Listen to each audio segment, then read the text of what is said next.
Deciding where to live in Mexico is not easy. Finding the right place to call home could be the difference between loving your new life here or wondering why you even made the move in the first place. So yeah, knowing where to settle down here could be the biggest decision that you make in this new stage of your life, and we're here to help you do it right. So let's talk about the 5 things you absolutely have to consider when deciding where to live in Mexico, and stick around until number 5 because that one might be the one that most likely makes or breaks your dream move.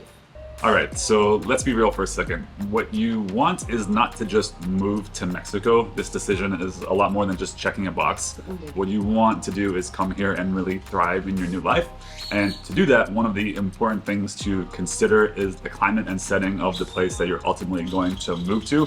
And really don't underestimate how important this is. Like, I mean, anyone can feel comfortable in a certain place for like 2 days or a week on vacation, but it's an entirely different ballgame when you're actually living there. Yeah. Trust us. So in Mexico, there are a lot of different like diverse landscapes and climates and things like that. But when you're really talking about where most people want to move, you can kind of bucket it into 2 different areas. So you have the coastal areas of Mexico, which are usually warm to hot in terms of weather.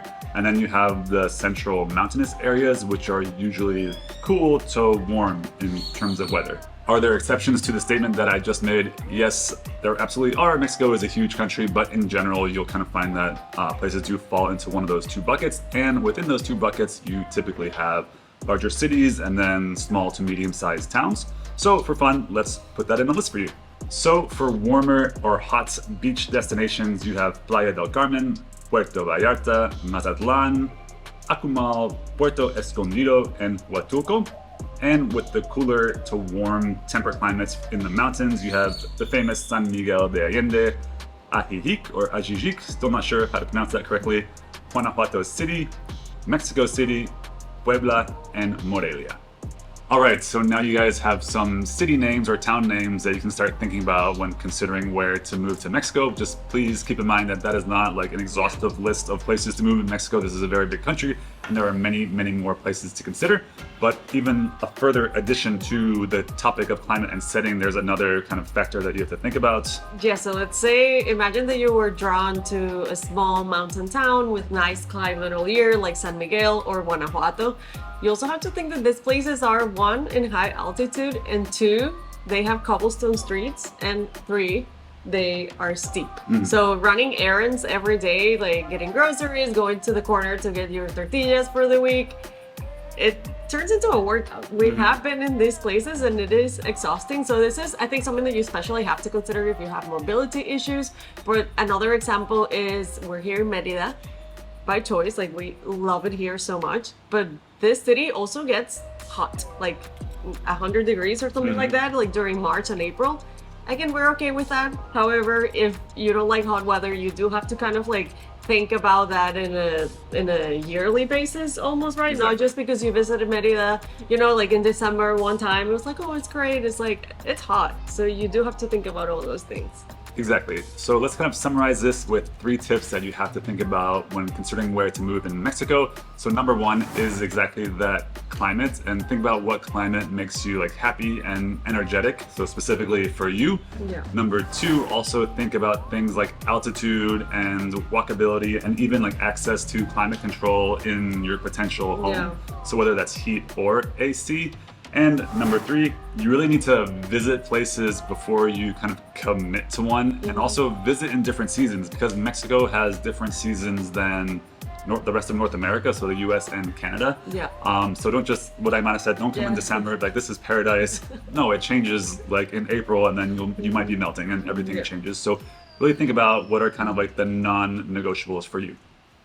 So if you want to make this process of finding where to live in Mexico a little bit less intimidating and more fun, we put together a quiz that is going to help you narrow your search, and all you need to do is answer 10 easy questions. If your head is already spinning, don't worry, we are here to help. We designed this quiz taking into consideration everything that we're covering in this video, and with your answers, you're gonna get a customized result based on what you want and need. We want your journey to a new life in Mexico to be as easy and fun as possible, and that's exactly why we put together this quiz. But most importantly, we really want to provide value and help you find your dream destination. because that's what's going to ensure that you stay and thrive here in Mexico. After taking this 2-minute quiz, you'll know which cities or towns you should really start considering for this next stage of your life. And as a follow-up, you will get a ton of very valuable information straight to your email.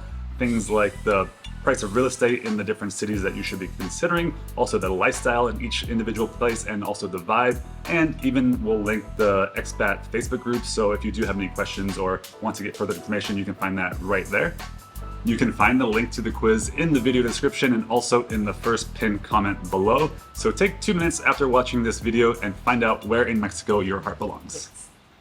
The second thing that you have to consider when deciding where to live in Mexico is lifestyle. Here you should be thinking about having access to hobbies and experiences that you value, cultural events, international dining, museums, whatever you like. Even you have to consider having an airport nearby so you can easily connect with your loved ones. And these are all very personal considerations, and it may not sound like much, but these little things are part of your everyday life and they have a big impact on the way you feel.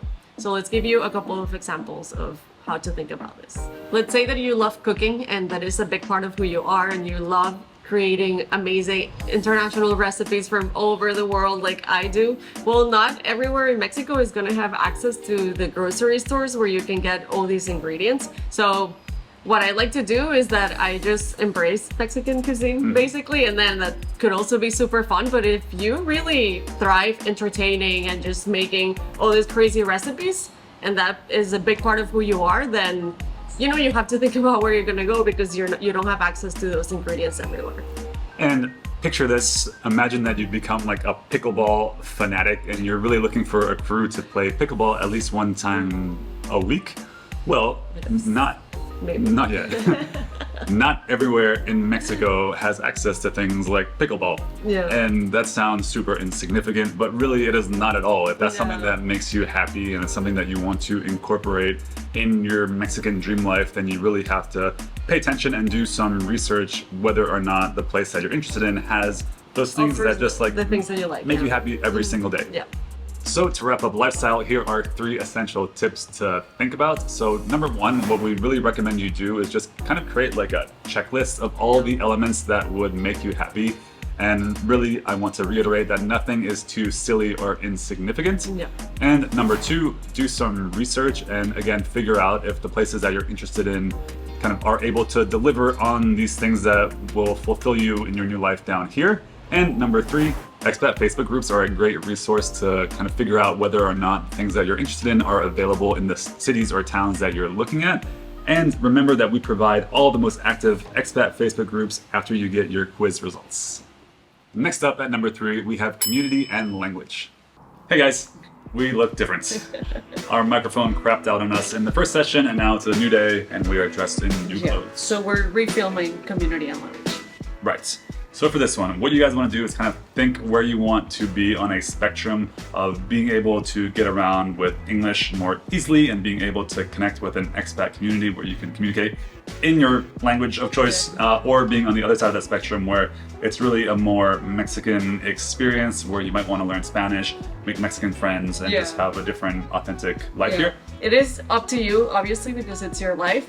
We encourage you that you learn the language because it's going to make your life here a lot easier. Even if you go to communities where there's a lot of tourists or a lot of expats, the language here in Mexico is Spanish. So, you know, it's better that you learn some phrases. Again, we also understand that if you're at 0, learning a new language is not easy, and you're retiring, you're moving to Mexico, you want to live your best life and you don't want to learn a new language, that is totally fine too.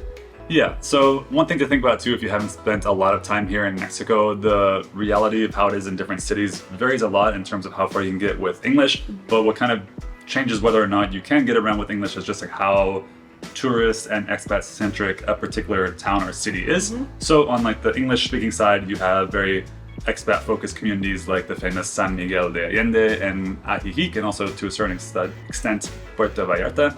On the other end of that spectrum, you have like Puebla, Guanajuato, Morelia, where these are just really Mexican cities, and while they probably have small expat communities, the language, the prevalent language is going to be Spanish.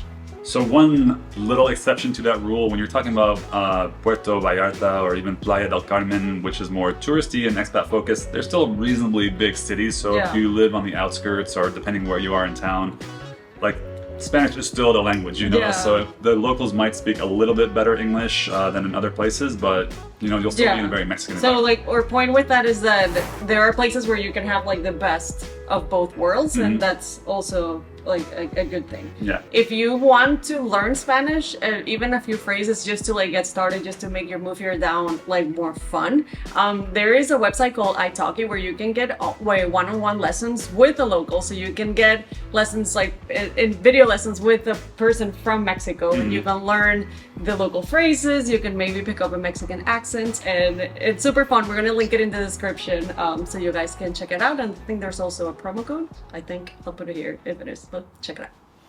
For number 4, we have healthcare. This is, of course, another very important consideration that you have to think about, and it depends on your personal situation. So, as a general statement, the private healthcare system here in Mexico is fantastic, and bigger cities and wealthier towns are going to have better access to high quality care and English-speaking doctors. Private medical care is also more affordable here in Mexico than it is in the US, like by a lot, but this cost also can vary depending on where you are in the country.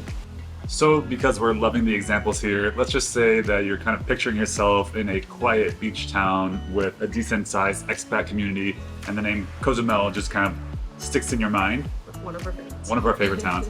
However, you have very specific medical needs. Well, if those medical needs can't be met in Cozumel specifically, then you really have to kind of reconsider your non-negotiables. Yeah. Or the flip side to that is that you have to be comfortable with kind of moving to the next biggest city where that kind of care might be available. So you would have to go to, in this example, Playa del Carmen or even Cancun to get more specialized treatment. And again, this is another time where expat groups are going to be so valuable, and there's a lot to cover with healthcare, and we're trying to keep this video just more focused. We could bring an expert if this is something that you care about, that you want us to make a video on with more details. We can try to find like a healthcare expert and like bring it to the channel, interview, ask your questions, whatever. We're your people on the ground here in Mexico. You have to let us know what you want though, so leave it in the comments, email us, and just let us know so we can put together useful content for you. And as a final tip, as we kind of alluded to earlier, the top hospitals here in Mexico will be in like the bigger cities. So think Mexico City, Guadalajara, and Puebla, those kind of things. And also if you're thinking about very specific specialized procedures, those are also often kind of accessible in places where they have medical tourism. So it's not that you can get a very specific surgery anywhere in the country. You might have to kind of like look around, but chances are that you will have access to very professional and like world-class facilities somewhere here in Mexico. I just want to add that we're outside and the light is changing a lot, as you probably have noticed. So if we're all of a sudden like this or we look super bright, it's nature. It's sunny in Mexico. That's why we're here.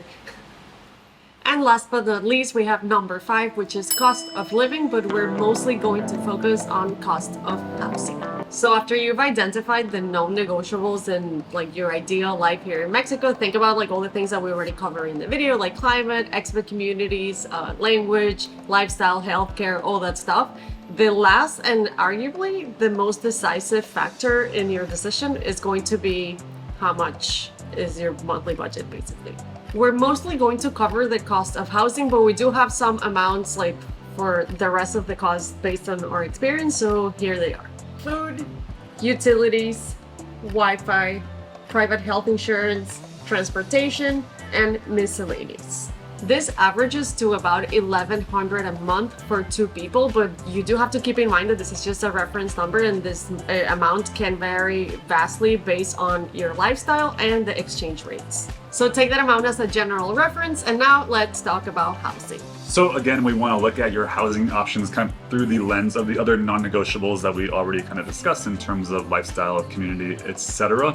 So going back to the examples, let's kind of say that you are interested in a place on the coast with a thriving expat community, access to healthcare, like everything that you could possibly want. Beachfront, and that kind of leads you to Puerto Vallarta. Well, let's take a look at how much places in Puerto Vallarta actually cost.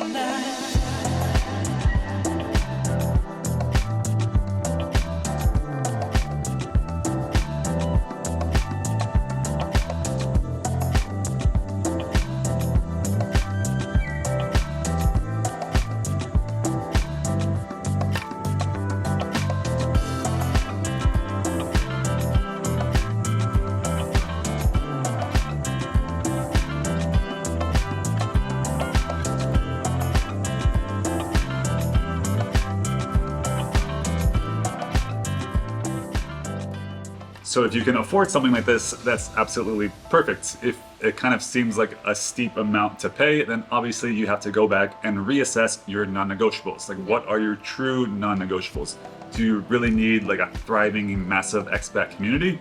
Maybe not. And if not, then you can look at somewhere that's a little bit more affordable, like maybe Mazatlan has a smaller expat community. Or if you don't need like access to top of the line healthcare like right in the city that you're living, then maybe somewhere smaller like if you're willing to like drive an hour, then that might work. Also, like, you maybe don't have to live like in the fanciest building, waterfront, whatever. You can still be in Puerto Vallarta, to use the same example, but then you live in the outskirts of town. Yeah, so just like anywhere else in the world, like the central area or beachfront is more expensive. If you go to like the outskirts of the city, then the prices change drastically, and you very likely might be able to find something that kind of fits your budget. So let's look at prices in these two places and kind of compare them to Puerto Vallarta.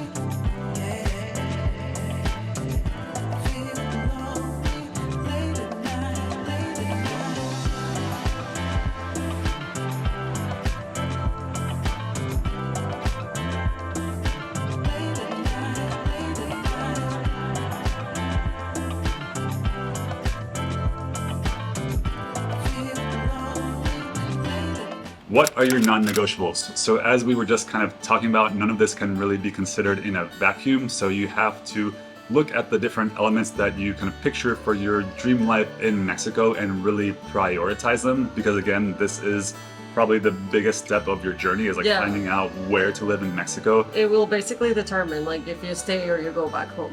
Exactly. So here is kind of how we did it. So we took into consideration all of the 5 factors that we just talked about. And for us, number one, the most important is actually the weather. You might think we're crazy, but we love the weather here in Merida. Yeah. We're both tropical people. The warmth just suits us very nicely. So that was number one. And it affects us a lot. Yeah, for sure. And number 2 is lifestyle. So even though it's not really a beach city, we do have access to beaches and Mayan ruins and even cenotes. So there's a lot of like really exciting day trips for when we do decide to do something. Yeah, and it's a big city. There's restaurants. There's like people to meet and stuff to do, and it's really cool here. Exactly. Number 3 is community, and Merida does have a mixed community. So there is a large number of expats, but because it is a bigger city, it also has a more local feel in general. So that's just something that we valued, but obviously less than the previous 2 things. And the 4th thing, healthcare, we didn't really consider it. Like, we know that there's hospitals here and that the care is good enough, but it's not something that's really a priority at this stage of our lives. So taking that all into consideration in that kind of ranking, then we looked at whether or not we can afford a place that would make us feel comfortable within the city. Yeah, so we didn't leave like cost of living last because we don't have like a monthly budget. It's just because we found that it was easier to rank the other 3 or 4 and then kind of like, okay, that narrows it down to Merida. Can we afford it? And we found this awesome place that we're going to show you soon in a future video. So we hope this video helps you get like a general idea of the things that you have to think about when deciding where to live in Mexico. If you have questions, please leave them in the comments, email us, like we are more than happy to help.